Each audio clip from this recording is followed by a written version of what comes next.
जळगावमधल्या चोपड्यात श्री संताजी नवयुवक मंडळाच्या वतीनं गेल्या 21 वर्षांपासून पुण्यतिथी सोहळा साजरा करण्यात येतो।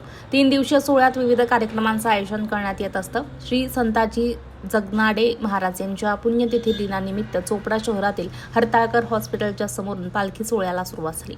ही पालखी सोहळा वाजत गाजत शहरातील मुख्य रस्त्यावर मिरवणूक काढण्यात येते। या पालखी सोहळ्यात समाजातील विविध पदावर असणारे समाज बांधव, महिला, पुरुष, युवक मोठ्या संख्येने सहभागी होत असतात। याबाबत प्रकाश चौधरी यांनी प्रतिक्रिया दिली, पाहूयात ते काय म्हणाले।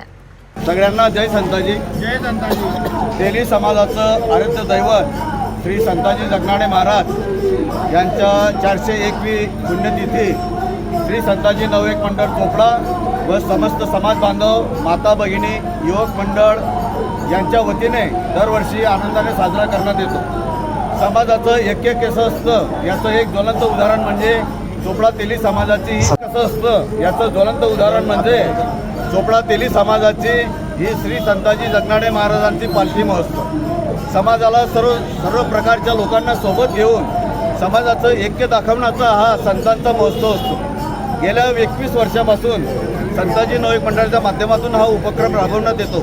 या कामी समाजातील सर्व ज्येष्ठ श्रेष्ठ मान्यवर, त्याचप्रमाणे सामाजिक आणि राजकीय क्षेत्रातील सर्व मान्यवर यांचं मोलाचं मार्गदर्शन लाभतं। समाजाचं काम करत असताना सामाजिक एकता कशी आहे याचं उदाहरण आणि संतांनी दिलेली शिकवण आम्ही तेली समाजाचे सर्व नवयुवक, सर्व समाज बांधव या जनतेला देत असतो।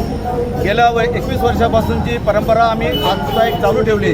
त्या परंपरेनुसार दरवर्षी 3 दिवसाचा हा महोत्सव असतो। पहिल्या दिवशी श्री संताजी महाराजांची स्थापना असते, ती मान्यवरांच्या हस्ते पूजा होऊन संध्याकाळी एक कीर्तनाचा कार्यक्रम असतो। त्याचप्रमाणे ज्या दिवशी पुण्यतिथी असते त्या दिवशी संतांची सकाळी 8 ते 12पर्यंत मिरवणूक असते। त्यानंतर संपूर्ण समाजाला व भाविक भक्तांना महाप्रसादाचं वाटप केलं जातं आणि सर्व समाज बांधव, इतर क्षेत्रातील सर्व माता भगिनी, भक्तगण या महाप्रसादाचा लाभ घेत असतात।